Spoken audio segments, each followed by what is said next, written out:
What's going on, everyone? I'm Steve from Burke Family 54 Comics, and in today's video, we're going to be talking about the most important comic book in my collection. It is a piece of comic book history. Before we get to that, though, hit the like, hit the subscribe, hit the notification bell, all of that.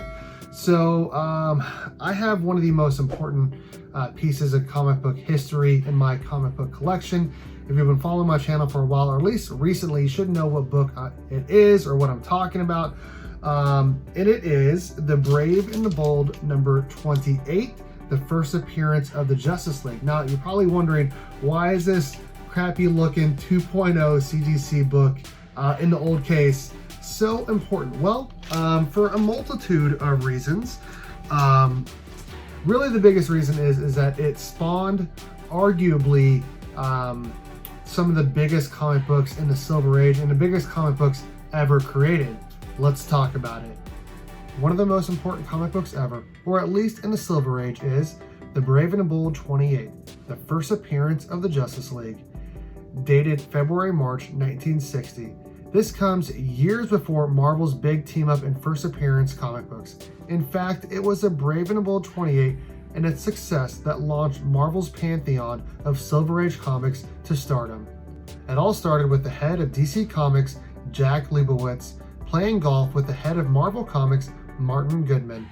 They were discussing their companies and what was going right and wrong when Leibowitz told Goodman that their bestseller and surprise hit was actually their team-up book, The Justice League of America. You see, the Fantastic Four, the Avengers, and the X-Men all came years later, because it wasn't just the first appearance of the Justice League, with Batman, Superman, Wonder Woman, Green Lantern, The Flash, Aquaman, and the Martian Manhunter that caused Marvel to up the ante.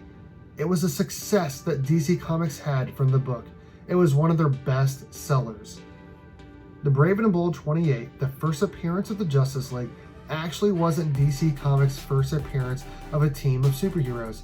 That came in All-Star Comics number 3, winter 1940 and 41, with the first appearance of the Justice Society of America. DC Comics had several superhero teams over the years, including The Brave and the Bold 25 in 1959, the first appearance of the Suicide Squad. This book came out 3 issues before The Brave and the Bold 28, which again featured the first appearance of the Justice League. After seeing the success of the Justice League at DC Comics, the head of Marvel Comics, Martin Goodman, ordered Stan Lee to create his own superhero team. Stan decided to go against the grain and create a new team that fought and had normal human emotions. This team would be called the Fantastic Four. The public loved it so much, books flew off the shelves. Marvel had a smash hit. They decided to keep things going with the Avengers number 1 and X-Men number 1, both coming out in September 1963, 3 years after the first appearance of the Justice League. Oh yeah, sandwiched between the first appearance of the Fantastic Four and the Avengers was some book called Amazing Fantasy 15. You may have heard of it. It's a first appearance of Spider-Man. DC Comics decided to go back to the drawing board and create a few other teams as well, including the Teen Titans in issue 54 of The Brave and the Bold, which came out in 1964.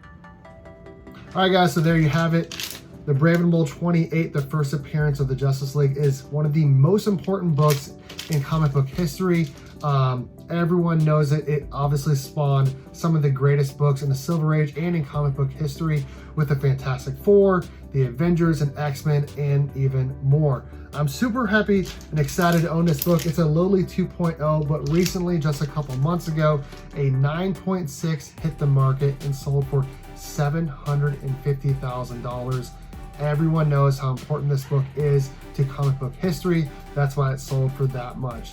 Again, my name is Steve from Burke Family 54 Comics. Let me know in the comment section what you guys think of today's video. What do you guys think of my book? All of that and more. All right, guys, thanks for watching. And as always, go Cats! Cowabunga! It's Morphin time!